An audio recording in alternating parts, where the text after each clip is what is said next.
Morning, welcome back to my channel friends. ನೀವು ನೋಡ್ತಾ ಇದ್ದೀರಾ business women lifestyle in Kannada vlogs. Friends, ಇವತ್ತು ನಾನು ಸ್ಯಾಟರ್ಡೆ ದಿನದ ಫುಲ್ ಡೇ ವ್ಲಾಗ್ನ ನಿಮ್ಮ ಜೊತೆ ಶೇರ್ ಮಾಡ್ತಾ ಇದ್ದೀನಿ.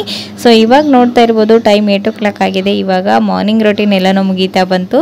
ಇವಾಗ ನೋಡ್ತಾ ಇರ್ಬೋದು ಅಂಗಡಿ ಕೂಡ ಓಪನ್ ಆಗಿದೆ. ಇನ್ನೇನು ಪ್ರಜ್ವಲ್ ಸ್ಕೂಲ್ ಕೂಡ ಓಪನ್ ಆಗ್ತಾ ಇದೆ. ಇವಾಗ ಸ್ವಲ್ಪ ಹೊತ್ತು ಪ್ರಜ್ವಲ್ ಅಂಗಡಿಯಲ್ಲಿ ಇರ್ತಾನೆ. ಸೊ ನಮ್ಮ ಕೆಲಸ ಎಲ್ಲನೂ ಈಸಿಯಾಗಿ ಎಲ್ಲನೂ ಮಾಡ್ಕೊಳ್ತಾ ಇದ್ವಿ. ಬಟ್ ಆದರೆ ಅವನು ಮಂಡೆಯಿಂದ ಸ್ಕೂಲಿಗೆ ಹೊರಡ್ತಾನೆ. ಮನೆ ಫುಲ್ ಖಾಲಿ ಖಾಲಿ ಅಂತಲೇ ಹೇಳ್ಬೋದು. ಮಾರ್ನಿಂಗಿಂದ ಈವ್ನಿಂಗ್ವರೆಗೂ ಟೈಮ್ ಓದೋದೇ ಗೊತ್ತಾಗ್ತಾ ಇರಲಿಲ್ಲ. 2 months ಹೇಗೋಯ್ತೋ ಗೊತ್ತಾಗಲಿಲ್ಲ ಈ ನಡುವೆ ಹಾಲಿಡೇಸಲ್ಲಿ. ಸೊ ಇವಾಗ ಮತ್ತೆ ಸ್ಕೂಲ್ ಓಪನ್ ಆಗಿದೆ. ಇವಾಗ ಹೊರಡ್ತಾನೆ ಅವನು, ಅದೇ ಹೇಳ್ತಾ ಇದ್ದಾನೆ. ಸೊ ಇವಾಗ ಸ್ವಲ್ಪ ಸಮ್ಮರ್ ಕಡಿಮೆ ಆಗಿದೆ, ಬಟ್ ಆದರೆ ಜ್ಯೂಸ್ ಸೇಲ್ ಚೆನ್ನಾಗಿದೆ. ಸೊ ಅವರಿಗೆ ಕಾಲ್ ಮಾಡಿ ಹೇಳಿದ್ವಿ, ಅವರು ಕೂಡ ಬಂದಿದ್ರು. ಸ್ವಲ್ಪ ಜ್ಯೂಸ್ ಎಲ್ಲ ತೊಗೊಂಡು ಇವತ್ತಿನ ಬ್ರೇಕ್ಫಾಸ್ಟ್ಗೆ ನಾನಿಲ್ಲಿ ಇನ್ಸ್ಟೆಂಟಾಗಿ ಮಾಡುವಂಥ ಪಡ್ಡು ರೆಸಿಪಿನ ಮಾಡ್ತಾ ಇದ್ದೀನಿ. ಹಾಗೆ ನಿಮ್ಮ ಜೊತೆಗೂ ಕೂಡ ಶೇರ್ ಮಾಡೋಣ ಅಂತ ಅಂದ್ಕೊಂಡಿದ್ದೀನಿ. ಸೊ ಯಾವ ರೀತಿ ಮಾಡೋದಂತೇಳಿ ನೋಡ್ಕೊಂಬರೋಣ ಬನ್ನಿ. ತೊಗೊಂಡಿದ್ದೀನಿ. ಇದಕ್ಕೆ ನಾನು ಅಕ್ಕಿನ ಅಳತೆ ಮಾಡೋದಕ್ಕೆ ಒಂದು ಗ್ಲಾಸನ್ನು ಅಳತೆಯಾಗಿ ತೊಗೊಂಡಿದ್ದೀನಿ. ನೀವು ಮನೆಯಲ್ಲಿರ್ತಕ್ಕಂಥ ಯಾವುದಾದ್ರೂ ಕಪ್ಪನ್ನು ಮೆಜರ್ಮೆಂಟ್ ಆಗಿ ತೊಗೊಳ್ಬೋದು. ಇಲ್ಲಿ ನಾನು 1 ಕಪ್ನಷ್ಟು ಅಕ್ಕಿನ ತೊಗೊಂಡಿದ್ದೀನಿ. ಇದನ್ನು ಒಂದು ಮಿಕ್ಸಿಂಗ್ ಬೌಲ್ಗೆ ಹಾಕ್ಕೊಂಡು ಇದನ್ನು 10 minutesವರೆಗೂ ನೆನೆಸ್ಕೊಳ್ಬೇಕಾಗತ್ತೆ. ಸೊ ಇವಾಗ ಈ ಕಡೆ ಇನ್ನೊಂದು ಬೌಲಲ್ಲಿ ನಾವು ಎಷ್ಟು ಅಕ್ಕಿನ ತೊಗೊಂಡಿರ್ತೀವಲ್ವ ಅದರ ಅರ್ಧದಷ್ಟು ಅವಲಕ್ಕಿನ ತೊಗೊಂಡಿದ್ದೀನಿ. ನಾವು ಅವಲಕ್ಕಿ ಒಗ್ಗರಣೆ ಮಾಡ್ಕೊಳ್ತೀವಲ್ವ ಅದೇ ಅವಲಕ್ಕಿ, ಪೇಪರ್ ಅವಲಕ್ಕಿ ಅಲ್ಲ.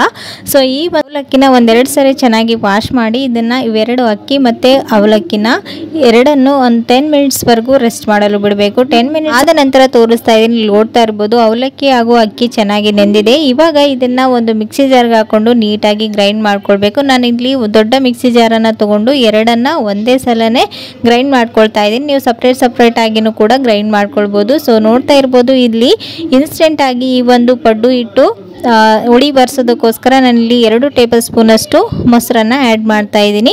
ಸೊ ಇವಾಗ ಮೊಸರನ್ನು ಹಾಕಿ ಇದಕ್ಕೆ ಒಂದು ಸ್ವಲ್ಪ ನೀರನ್ನು ಸೇರಿಸ್ಕೊಂಡು ಈ ರೀತಿ ಸಾಫ್ಟ್ ಅದಕ್ಕೆ ಬರೋ ಹಾಗೆ ಹಿಟ್ಟನ್ನು ರುಬ್ಕೊಂಡು ತೊಗೊಳ್ಬೇಕಾಗತ್ತೆ. ಸೊ ನೋಡ್ತಾ ಇರ್ಬೋದು ಈ ಒಂದು ಹಿಟ್ಟು ಪಡ್ಡು ಹಿಟ್ಟನ್ನು ನೀವು ಯಾವ ರೀತಿ ರುಬ್ಕೊಳ್ತೀರಾ ಸೇಮ್ ಅದೇ ಹಿಟ್ಟಿನ ಹದಕ್ಕೆ ಇರಬೇಕು. ನೀವು ಸ್ವಲ್ಪ ತೆಳು ಆಯಿತು ಅಂತಂದರೆ ಇದಕ್ಕೆ ಸ್ವಲ್ಪ ಅಕ್ಕಿ ಹಿಟ್ಟನ್ನು ಕೂಡ ನೀವು ಮಿಕ್ಸ್ ಮಾಡ್ಕೊಳ್ಬೋದು. ಓಕೆನಾ. ಇವಾಗ ಇದನ್ನು ಒಂದು ಮಿಕ್ಸಿಂಗ್ ಬೌಲ್ಗೆ ಸೇರಿಸ್ಕೊಂಡು ರುಚಿಗೆ ತಕ್ಕಷ್ಟು ಉಪ್ಪು ಹಾಗೆಯೇ ಒಂದು ಅರ್ಧ ಟೇಬಲ್ ಸ್ಪೂನಷ್ಟು ಅಡುಗೆ ಸೋಡಾನ ಹಾಕ್ತಾ ಇದ್ದೀನಿ.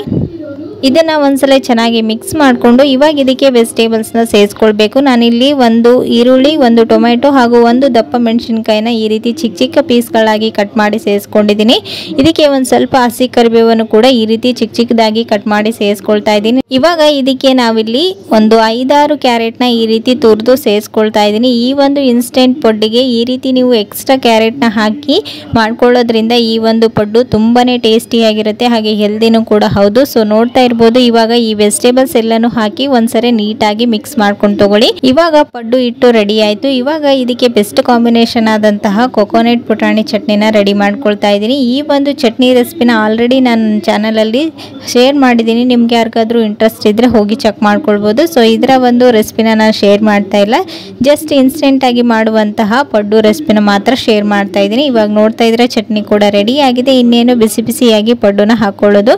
ಇವಾಗ ಸ್ಟವ್ ಮೇಲ್ಗಡೆ ಪಡ್ಡು ತವನ ಇಟ್ಟು ಒಂದು ಸ್ವಲ್ಪ ಕಾಯಿಸ್ಕೊಂಡು ಇದರಲ್ಲಿ ಸ್ವಲ್ಪ ಆಯಿಲ್ ಅಥವಾ ಬೆಣ್ಣೆ, ತುಪ್ಪ ಏನಾದರೂ ನಿಮ್ಗೆ ಯಾವ್ದು ಇಷ್ಟ ಆಗುತ್ತೆ ಅದನ್ನು ಹಾಕ್ಕೊಂಡು ನಂತರ ಈ ಒಂದು ಹಿಟ್ಟನ್ನು ನೀಟಾಗಿ ಇನ್ನೊಂದ್ಸರಿ ಮಿಕ್ಸ್ ಮಾಡಿಕೊಂಡು ಈ ರೀತಿ ಹಾಕೊಳ್ಳೋದು. ಸ್ಟವ್ನ ಲೋ ಟು ಹೈ ಫ್ಲೇಮಲ್ಲಿ ಅಡ್ಜಸ್ಟ್ ಮಾಡಿಕೊಂಡು ಇದನ್ನು ನೀಟಾಗಿ ಬೇಯಿಸ್ಕೊಂಡ್ರೆ ಆಯಿತು. ಇನ್ಸ್ಟೆಂಟಾಗಿ ಮಾಡುವಂತಹ ಕ್ಯಾರೆಟ್ ಪಡ್ಡು ರೆಡಿ ಆಗುತ್ತೆ. ಸೊ ಇದನ್ನು ನೀವು ಮಕ್ಕಳ ಲಂಚ್ ಬಾಕ್ಸ್ಗೂ ಹಾಕಿ ಕಳಿಸ್ಬೋದು. ತುಂಬಾ ಸಾಫ್ಟ್ ಆಗಿರುತ್ತೆ, ಹಾಗೆ ಹೆಲ್ದಿನೂ ಕೂಡ ಹೌದು. ಸೊ ನೋಡ್ತಾ ಇರ್ಬೋದು ಬೆಳಗಿನ ಅವಸರಕ್ಕೆ ಏನು ಮಾಡಬೇಕಂತ ಯೋಚನೆ ಮಾಡ್ತಾ ಇರ್ತೀರಾ. ಸೊ ಈ ರೀತಿ ಇನ್ಸ್ಟೆಂಟ್ ಆಗಿ ಮಾಡುವಂಥ ಒಂದು ಪಡ್ಡು ರೆಸಿಪಿನ ಟ್ರೈ ಮಾಡಿ, ಖಂಡಿತ ಎಲ್ರಿಗೂ ಇಷ್ಟ ಆಗುತ್ತೆ. ಓಕೆನಾ. ಸೊ ಇವಾಗ ನೋಡ್ತಾ ಇರ್ಬೋದು ಒಂದು ಸೈಡ್ ಚೆನ್ನಾಗಿ ಫ್ರೈ ಆದ ನಂತರ ಇದನ್ನ ಇನ್ನೊಂದು ಸೈಡ್ ಟರ್ನ್ ಮಾಡಿ ಎರಡೂ ಕಡೆನೂ ಹೊಂಬಣ್ಣ ಬರೋವರೆಗೂ ನೀಟಾಗಿ ಇದನ್ನ ಈ ರೀತಿ ಲಿಡ್ಡನ್ನು ಕ್ಲೋಸ್ ಮಾಡಿ ಸ್ವಲ್ಪ ಪೇಷನ್ಸ್ ಇಂದ ನೀಟಾಗಿ ಇದನ್ನ ಫ್ರೈ ಮಾಡ್ಕೊಳ್ಳಿ. ಸೊ ನೋಡ್ತಾ ಇರ್ಬೋದು ಇವಾಗ ಫೈನಲಿ ಎರಡೂ ಕಡೆನೂ ನೀಟಾಗಿ ಹೊಂಬಣ್ಣ ಬಂದಿದೆ, ಹಾಗೆಯೇ ಒಳಗಡೆಯಿಂದ ಇಟ್ಟು ಚೆನ್ನಾಗಿ ಬೆಂದಿದೆ. ಸೊ ಇವಾಗ ಇದನ್ನ ಬಿಸಿಯಾಗಿ ಕೊಕೊನಟ್ ಚಟ್ನಿ ಜೊತೆಗೆ ಸರ್ವ್ ಮಾಡಿದ್ರೆ 10-15 ತಿಂತಾರೆ, ಅಷ್ಟು ಟೇಸ್ಟಿಯಾಗಿರುತ್ತೆ. ನೋಡಿದ್ರಲ್ವಾ ಎಷ್ಟು ಈಸಿಯಾಗಿ ಮಾಡ್ಕೊಳ್ಬೋದು ಅಂತೇಳಿ. ಬೆಳಗಿನ ಅವಸರಕ್ಕೆ ಏನು ಬ್ರೇಕ್ಫಾಸ್ಟ್ ಮಾಡಬೇಕು ದಿನ ಒಂದೇ ತಿಂದು ಬೇಜಾರಾಗಿದ್ದರೆ ಈ ರೀತಿ ಒಂದು ಡಿಫ್ರೆಂಟ್ ಆಗಿ ಕ್ಯಾರೆಟ್ ಪಡ್ಡು ರೆಸಿಪಿನ ಟ್ರೈ ಮಾಡಿ ನೋಡಿ. ಸೊ ಇವಾಗ ಮ್ಯಾಂಗೋ ಸೀಸನ್ ಅಲ್ವಾ, ಇನ್ನೇನು ಮಳೆ ಬಿದ್ದರೆ ಇದರಲ್ಲಿ ಹುಳಿ ಎಲ್ಲ ಸೇರ್ಕೊಂಡ್ಬಿಡುತ್ತೆ. ಸೊ ಹಾಗಾಗಿ ಹಸ್ಬೆಂಡ್ ಇದು ಲಾಸ್ಟ್ ಟೈಮ್ ಅಂತೇಳಿ ಇಷ್ಟೆಲ್ಲ ಮ್ಯಾಂಗೋನ ತೊಗೊಂಡು ಬಂದರು. ಇವತ್ತಿನ ನೈಟ್ ಡಿನ್ನರ್ಗೆ ನಾನಿಲ್ಲಿ ಸೋಯಾ ಚಂಕ್ಸ್ ಹಾಗೆ ಪಾಲಕ್ ಸೊಪ್ಪನ್ನು ಹಾಕಿಬಿಟ್ಟು ಒಂದು ಮಸಾಲ ರೈಸ್ನ ಮಾಡ್ಕೊಂಡಿದ್ದೆ. ತುಂಬಾ ಟೇಸ್ಟಿಯಾಗಿ ಬಂದಿತ್ತು. ಮೊದಲು ಪಾಲಕ್ ಸೊಪ್ಪು, ಕೊತ್ತಂಬರಿ ಸೊಪ್ಪು ಹಾಗೆಯೇ ಸ್ವಲ್ಪ ಹಸಿಮೆಣಸಿನ್ಕಾಯಿನ ಚೆನ್ನಾಗಿ ಒಂದ್ಸರಿ ಬೇಯಿಸ್ಕೊಂಡು ಅದನ್ನು ನಾವು ಮಿಕ್ಸಿ ಜಾರ್ಗೆ ಹಾಕ್ಕೊಂಡು ಗ್ರೈಂಡ್ ಮಾಡ್ಕೊಳ್ಬೇಕು. ನಂತರ ಸೋಯಾ ಚಂಕ್ಸ್ನ ಹಾಕಿ ಒಗ್ಗರಣೆನ ಹಾಕಿದರೆ ತುಂಬಾ ಟೇಸ್ಟಿಯಾಗಿರುತ್ತೆ. ಇದರ ಒಂದು ಫುಲ್ ವಿಡಿಯೋನ ನಾನು ಆಲ್ರೆಡಿ ಕವಿತಾಸ್ ಕನ್ನಡ ರೆಸಿಪಿ ಚಾನಲಲ್ಲಿ ಹಾಕಿದ್ದೀನಿ. ನಿಮ್ಗೆ ಯಾರಿಗಾದ್ರೂ ಇಂಟ್ರೆಸ್ಟ್ ಇದ್ದರೆ ಹೋಗಿ ಚೆಕ್ ಮಾಡ್ಕೊಳ್ಬೋದು. ಸೊ ನೋಡ್ತಾ ಇರ್ಬೋದು ಎಷ್ಟು ಕಲರ್ಫುಲ್ ಆಗಿ ಕಾಣಿಸ್ತಾ ಇದೆ ಅಂತ. ಇದನ್ನು ನೀವು ಮಜ್ಜಿಗೆ ಸಾಂಬಾರ್ ಜೊತೆಗೆ ಸರ್ವ್ ಮಾಡಿದ್ರೆ ಇನ್ನೂ ಟೇಸ್ಟಿಯಾಗಿರುತ್ತೆ. ಸೊ ಗೆಸ್ಟ್ಗಳು ಬಂದಾಗ ಸಡನ್ ಆಗಿ ನೀವು ಈ ರೀತಿ ಒಂದು ಡಿಫ್ರೆಂಟ್ ಆದಂಥ ರೈಸ್ ರೆಸಿಪಿನ ಟ್ರೈ ಮಾಡ್ಬೋದು. ಸೊ ನೋಡ್ತಾ ಇರ್ಬೋದು ಫೈನಲಿ ಎಷ್ಟು ಕಲರ್ಫುಲ್ ಆಗಿ ಕಾಣಿಸ್ತಾ ಇದೆ ಅಂತ. ಟೇಸ್ಟ್ ವೈಸ್ ಕೂಡ ಅಷ್ಟೇ ತುಂಬಾ ರುಚಿಯಾಗಿ ಬಂದಿತ್ತು.